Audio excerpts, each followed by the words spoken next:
ओम तत्पुरुषाय विद्महे महादेवाय धीमहि तन्नो रुद्र प्रचोदयात्।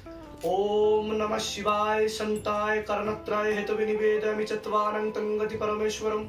ओम नमः शिवाय, ओम नमः शिवाय, ओम नमः शिवाय।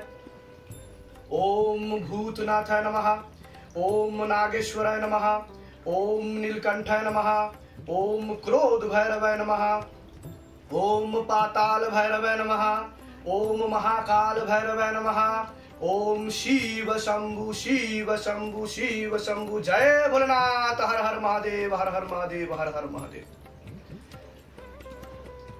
অনেকেই হয়তো শিবধামের ভিডিওর জন্য অপেক্ষা করছেন। ভিডিওর শুরুতেই আমি একটি কথা বলে শুরু করতে চাই। হঠাৎ একটি দেওয়ালে আমি লেখা দেখতে পাই, গিরগিটি আত্মহত্যা করেছে। গিরগিটি আত্মহত্যা করেছে আর সুইসাইড নোটে লিখে রেখে গেছে, মানুষের মতো রং বদলাতে পারিনি, লজ্জায় আত্মহত্যা করলাম। এই কথাটা কেন বললাম, যারা বোঝার তারা তো বুঝে গেছেন। তো এই বিষয় নিয়ে বেশি কিছু বলবো না।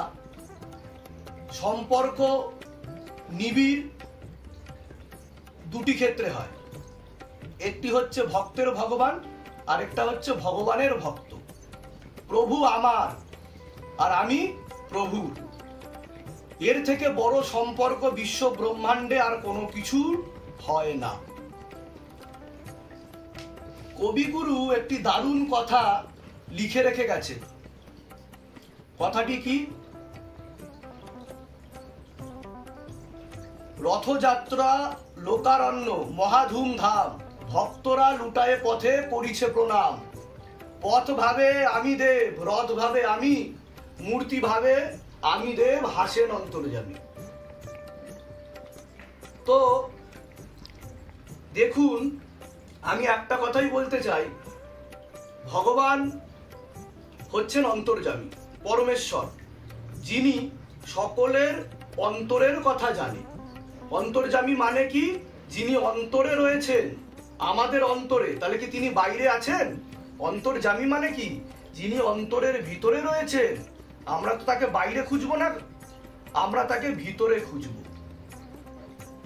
ভগবদ গীতায় ভগবান শ্রীকৃষ্ণ অর্জুনকে বলেছেন চার প্রকার ভক্তের কথা। যত প্রকার ভক্ত আছে তার মধ্যে অত্যন্ত প্রিয় ভক্ত ভগবানের কে? যিনি জ্ঞানী ভক্ত।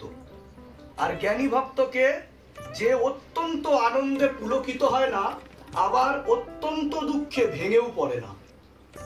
অর্থাৎ যে সময়ের পরিবর্তনের সাথে সাথে যে অস্থির হয়ে ওঠে না, নিজেকে স্থির রাখে, এবং যে পরমাত্মার সাথে নিজেকে সবসময় জুড়ে রাখে, সেই হচ্ছে জ্ঞানী ভক্ত। আপনি যদি জেনে থাকেন যে ঈশ্বর নিরাকার, অর্থাৎ তিনি ফর্মলেস, শেপলেস, না তিনি পুংলিঙ্গ না তিনি স্ত্রীলিঙ্গ, তো নিরাকারের মধ্যেও তো আকার রয়েছে। তাহলে সবকিছুর মধ্যে কি ঈশ্বর নেই? এই রথের মধ্যে কি ঈশ্বর নেই? এই পথের মধ্যে কি ঈশ্বর নেই? এই মূর্তির মধ্যে কি ঈশ্বর নেই? আজকে বিশ্ব ব্রহ্মাণ্ডের প্রতিটি কণায় কণায় শিব বর্তমান। প্রত্যেকটি জীবের মধ্যে শিব রয়েছে। কারোর মধ্যে শিব জেগে আছে, কারোর মধ্যে শিব ঘুমিয়ে আছে। আমি যদি এটা জানি যে কারোর মধ্যে শিব রয়েছে, বা আমি যদি এটাও জানি যে প্রত্যেকটি চর অচর প্রাণীর মধ্যে শিব রয়েছে, তাহলে আমি কি করে তাকে অপমান করতে পারি? কি করে তাকে তন্ত্রমন্ত্র জাদুটোনা করতে পারি? কি করে তাকে নোংরা নোংরা অপবাদ দিয়ে কথা বলতে পারি? শিব সকলের মধ্যেই রয়েছে। আপনাকে কেউ ক্ষতি করতে পারে এমন সাহসিকতা বা এমন শক্তির কারণ নেই। আপনি আপনার একমাত্র শত্রু, আপনি আপনার একমাত্র মিত্র। এ ব্যতীত আর কেউ আপনাকে ক্ষতিও করতে পারবে না, এটা সবার আগে আপনাকে বোঝা উচিত। তাহলে আপনি বলবেন শিবধামে গিয়ে গৃহবন্ধন, লক্ষ্মী বন্ধন, কবচ নিয়ে লাভ কি? কেন নেব? কি জন্য নেব? দেখুন, আপনারা কি ঘরে তালা চাবি মারেন? কেউ কি মারেন তালা চাবি? আপনাদের যে নিজস্ব বাইক আছে তাকে লক করেন? আপনার যে নিজস্ব 4 চাকা গাড়ি আছে তাকে লক করেন? কেন করেন? আপনাদের অনেকের বিশ্বাস আছে আমার ঘরে চুরি হবে না, তাও তো করেন। তা স্থূল জগতে তালা চাবি দিয়ে লক করার মানে হচ্ছে সেফটি। আমরা হেলমেটও সে কারণেই তো পরি, আমরা জানি অ্যাক্সিডেন্ট হবে না, তাও কেন আমরা হেলমেট পরি? তার কারণ যদি হয়ে যায়। ঠিক স্থূল জগতের মতোই আমাদের একটি সূক্ষ্ম জগৎ আছে, যে জগতে আপনার এই তালা চাবি কাজ করে না। সেজন্যই গৃহবন্ধন, লক্ষ্মী বন্ধন ও কবচ এবং জমি বন্ধন। তো এগুলো আপনাদেরকে সাইন্টিফিক্যালি এবং লজিক্যালি বুঝতে হবে। এর সাথে আপনারা যদি অন্যরকম ভাবে কোনো কিছু জোড়ার চেষ্টা করেন, কখনোই কিন্তু আপনারা সেটা বুঝে উঠতে পারবেন না। এবার আপনি শিবধামের গৃহবন্ধন লাগিয়েছেন, লক্ষ্মী বন্ধন নিয়েছেন, বুকে কবচ ধারণ করেছেন, জমি বন্ধন করেছেন, কিন্তু দিনের পর দিন শিবধামের নিয়ম বিধি পালন না করে আপনি কি করছেন? আপনি যত বাজে কাজ, কুকর্ম সেগুলো করে যাচ্ছেন। মিথ্যা কথা বলছেন, ছল চাতুরি করছেন, অন্যদেরকে দুঃখ কষ্ট দিচ্ছেন, যত নোংরা বাজে কাজ যেগুলো মুখে উচ্চারণ করা যায় না সেগুলো করে বেড়াচ্ছেন। তাহলে কি আপনার ভালো হবে? ভালো হবে না। তাহলে আমি কি বলবো? শিবধামের গৃহবন্ধন, লক্ষ্মী বন্ধন, কবচ গঙ্গার জলে ভাসিয়ে দিন, পড়ার দরকার নেই। আপনার কর্মের ফল আপনাকে পেতেই হবে। আপনার কর্মের ফল আপনাকে পেতেই হবে। এবার কথা হচ্ছে,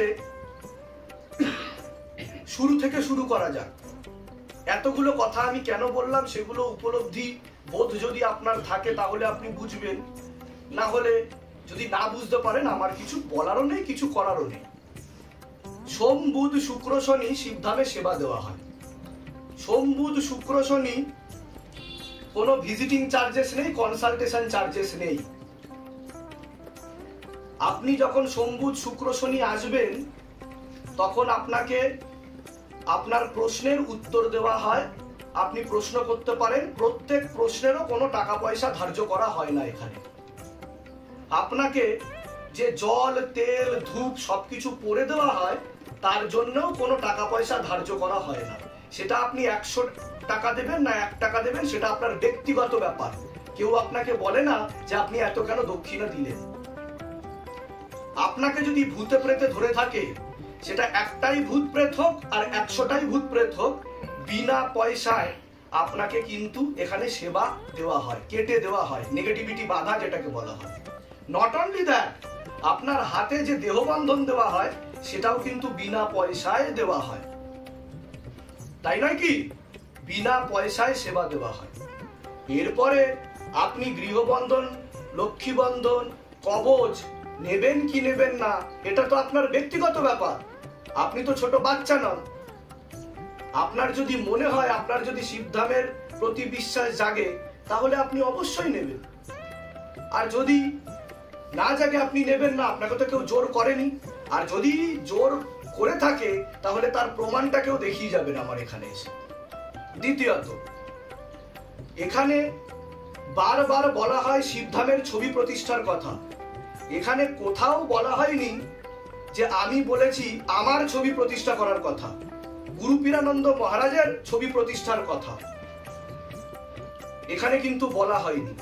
যদি সেই প্রমাণ আপনাদের কারো কাছে থাকে তাহলে সেই প্রমাণটা দেখিয়ে দেবেন যে আমি বলেছি।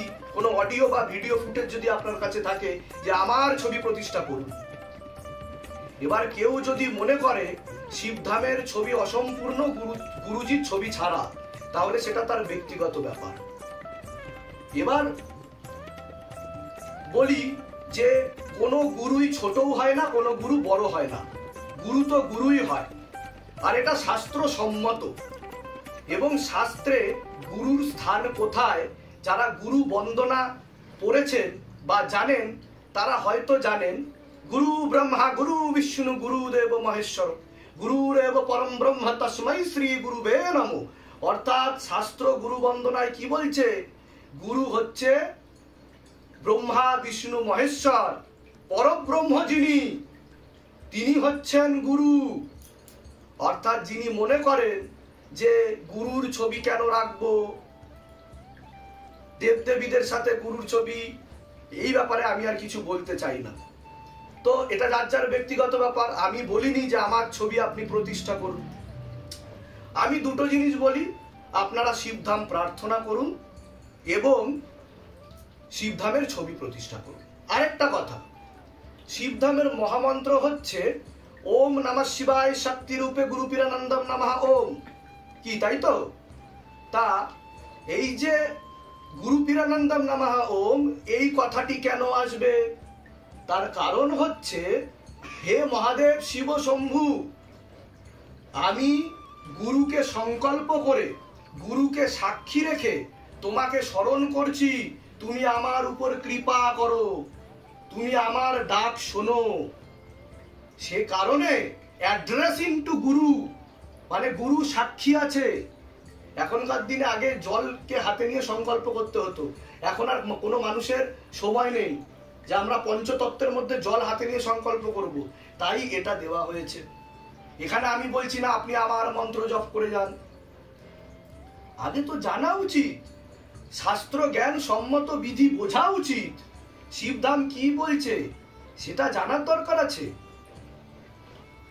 আমি দেখি যে অনেকেই আছে তৎকালে গৃহবন্ধন, লক্ষ্মীবন্ধন, কবচ নেয়, যারা অ্যাপয়েন্টমেন্ট পাচ্ছে না, তারা নিজে থেকেই গৃহবন্ধন, লক্ষ্মীবন্ধন, কবচ লাইনে দাঁড়িয়ে নিয়ে নেয়। তাহলে সেক্ষেত্রে সেটা তো আপনাদের ব্যক্তিগত ব্যাপার, ধাম থেকে তো আপনাকে বলা হয়নি যে আপনি নেন, আপনারা উপায় করার জন্য নিচ্ছেন।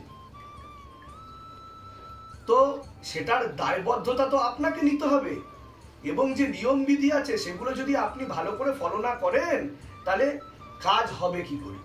আমি শিবধামে আসলাম, শিবধাম থেকে বলে দেওয়া হলো আমার চাকরি হয়ে যাবে, ঠিক আছে, আমার এতদিনের মধ্যে বিয়ে হয়ে যাবে, আমি এতদিনের মধ্যে ঠিক হয়ে যাব, তাহলে আমি ধামের কোনো নিয়ম বিধি ফলো করলাম না, আমি কোনো সুকর্ম করলাম না, যেগুলো ধাম থেকে বলে দেওয়া হয়েছে সেগুলো আমি করলাম না, আমি চুপচাপ বসে থাকলাম, এই তো ঘরে চাকরি আসবে? তাহলে ঘরে চাকরি আসবে না। যেটা আকাশিক রেকর্ড থেকে ভবিষ্যৎবাণী হয় সেটা শিবধামে বলে দেওয়া হয়, আর সেটা প্রমাণিত, একজনের ক্ষেত্রে না, দুজনের ক্ষেত্রে না, সেটা এতগুলো ভিডিও বেরিয়েছে, 800-এর উপরে ভিডিও আছে, সেখানে শিবধাম সকলের ভিডিও দেখিয়ে দেখিয়ে প্রমাণ করেছে যে শিবধামের কতটা শক্তি আছে না নেই, এবং ভবিষ্যতেও করবে। তো সব থেকে বড় পরমেশ্বর হচ্ছে সুকর্ম। আপনি যদি সুকর্ম করতে না পারেন, আপনি 1000টা কবচ পড়ুন, লক্ষ্মীবন্ধন 1000টা নিন, গৃহবন্ধন 1000টা লাগান, জমি বন্ধন 1000 করে ফেলুন, আপনার উন্নতি হবে না।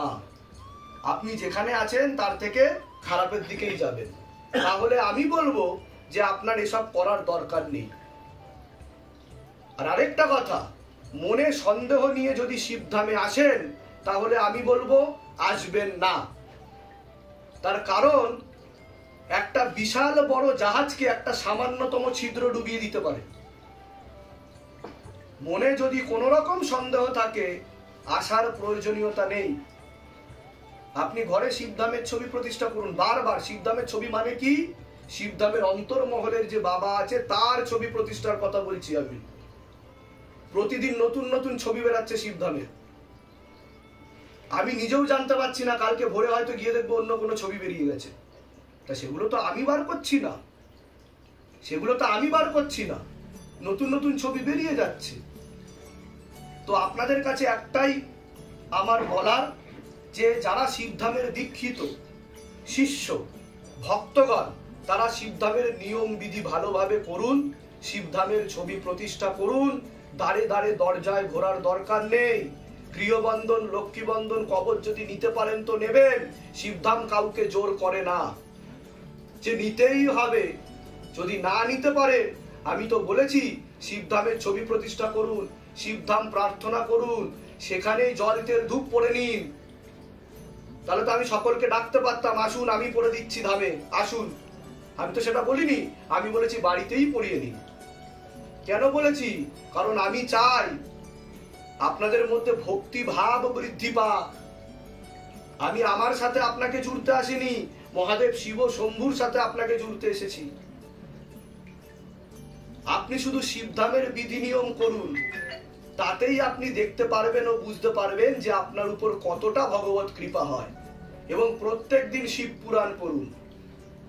আর আপনাকে কিচ্ছু করতে হবে না, তবে হ্যাঁ, আপনাকে শতগুণী সম্পন্ন কাজ করতে হবে। অর্থাৎ আপনাকে সুকর্ম করে যেতে হবে, সেবাযুক্ত কর্ম করে যেতে হবে। আর আরেকটা কথা বলি, আপনি যদি ভক্তি করতে না পারেন, করার দরকার নেই। আপনি যদি ঠাকুরের নিয়ম বিধি পালন করতে না পারেন, সেটাও করার দরকার নেই। আপনি যতটুকু কর্ম করেন ততটুকু ভালো কর্ম করার চেষ্টা করুন। তাহলে দেখবেন আগেকার জন্মে, পূর্ব জন্মের অনেক কুকর্মের প্রভাব ও প্রয়োগ আপনার কেটে যাবে। আজকে অনেকেই বলছে শিবধাম এই বলেছিল, সেই বলেছিল, অনেক প্রশ্ন আসছে। তাহলে শিবধামের ভবিষ্যৎবাণী কেন মিলবে না? শিবধামের ভবিষ্যৎবাণী অবশ্যই মিলবে। এবার আমি যাকে বলবো যে এগুলো করা যাবে না, সে যদি সেগুলোই করে, তাহলে কি হবে? দেখুন, অনেক ওষুধেরই সাইড এফেক্ট আছে।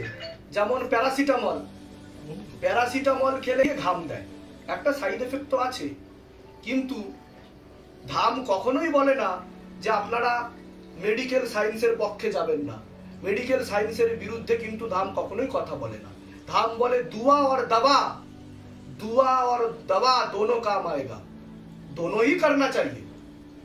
কিন্তু আপনাকে তো সেটা বুঝে করতে হবে। কিন্তু ধাম আপনাকে সংকেত দিয়ে দেবে, সেই সংকেত অনুযায়ী যদি আপনি না চলেন, নিয়ম বিধি ভালো করে না করেন, তাহলে কি আপনি ফল পাবেন? কোনোদিনও ফল পাবেন না। আপনার কর্ম আপনার ফল, আপনার কর্ম আপনার ফল। যারা যারা এতক্ষণ ধরে অপেক্ষা করেছিলেন যে নিউ অ্যাপয়েন্টমেন্ট সেকশন এবং ওল্ড অ্যাপয়েন্টমেন্ট সেকশন কোথা থেকে আসছে, কোনো নাম্বার জানি না আমরা। সবার আগে বলে রাখি ধাম কেন বন্ধ ছিল। ধাম বন্ধ ছিল হচ্ছে হঠাৎ করে যে কটা অ্যাপয়েন্টমেন্ট সেকশন নাম্বার ছিল সেগুলো হাইড হয়ে যায়। এবার মানুষ, ভক্তরা, শিষ্যরা বুঝে পাচ্ছে না যে কাকে মেসেজ করব, তো করব কাকে। তাহলে আমাদের নতুন অ্যাপয়েন্টমেন্ট সেকশন তৈরি করতে, নতুন নাম্বার আনতে তো একটু সময় লাগে, সে কারণেই ধাম বন্ধ ছিল।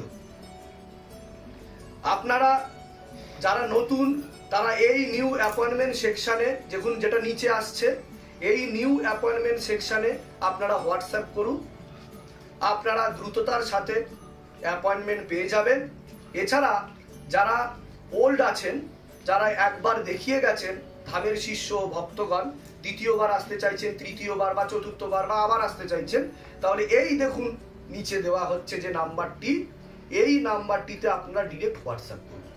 কল করার দরকার নেই, আপনি হোয়াটসঅ্যাপ করুন, তাহলেই আপনি অ্যাপয়েন্টমেন্ট পেয়ে যাবেন। আর এর থেকে বেশি কিছু আপনারা যদি জানতে চান, আপনারা হোয়াটসঅ্যাপের মাধ্যমে আপনারা মেসেজ করুন, আপনাদেরকে উত্তর দেওয়া হবে। জুড়ে থাকুন, ভক্তিভাবে নাম জপ করুন। আর আমাদের একমাত্র উদ্দেশ্য যে প্রত্যেক ঘরে শিব শম্ভুকে প্রবেশ করিয়ে দেওয়া। শিবধাম স্পিরিচুয়াল মুভমেন্টের একমাত্র উদ্দেশ্য হর হর মহাদেব, ঘর ঘর মহাদেব, হর ঘর মহাদেব। শিবধাম ততক্ষণ পর্যন্ত থামবে না যতক্ষণ পর্যন্ত প্রত্যেকের ঘরে সে শিবলিঙ্গ প্রবেশ না করিয়ে দিতে পারছে। আর এটা আমারও চ্যালেঞ্জ সকলের কাছে, দম থাকলে আপনারা আটকে দেখান। আর আরেকটা কথা, যারা ধর্ম করছেন, আমি একটা কথা বলে রাখি, কোনো ধর্ম ছোট বা বড় হয় না। আপনি জলকে যে নামেই ডাকুন না কেন, তাকে ওয়াটার বলুন, পানি বলুন, আর উর্দু ভাষা বা অন্য কোনো ল্যাঙ্গুয়েজে যাই বলুন না কেন, তাতে কি জলের ধর্ম কর্মের পরিবর্তন ঘটে? ঘটে কি? ঘটে না। তাহলে আপনি গড বলুন, আল্লাহ বলুন, ভগবান বলুন, আর বারুঙ্গুরু বলুন, তিনি তিনিই থাকেন। যার মধ্যে ভেদ বুদ্ধি আছে তার মধ্যে ঈশ্বর নেই, তার মধ্যে ঈশ্বর নেই। আর যে নির্বিচার ভাবে তার সেবা করে, তার ভজনা করে, তার মধ্যে হারিয়ে যায়, সেই একমাত্র তার দর্শন লাভ করে। আর ভগবান পরমেশ্বর কিন্তু প্রদর্শনের বিষয় না, দর্শনের বিষয়। মনের কেন্দ্র বিন্দুতে তাকে স্মরণ করুন এবং তার কৃপা লাভ করুন। তিনি বিশ্ব ব্রহ্মাণ্ডের প্রতিটি কণায় কণায় তার অন্তরঙ্গ শক্তি দিয়ে বিদ্যমান রয়েছেন। আপনি উপলব্ধি করতে পারবেন। ভিডিওটা আর বেশি এনলার্জ করব না। সকলে সুস্থ থাকুন, ভালো থাকুন। জয় শিবধাম। ওম নমঃ শিবায়। শক্তি রূপে গুরু পীরানন্দম নমঃ। ওম ওম নমঃ শিবায়। ওম নমঃ শিবায়। ওম নমঃ শিবায়।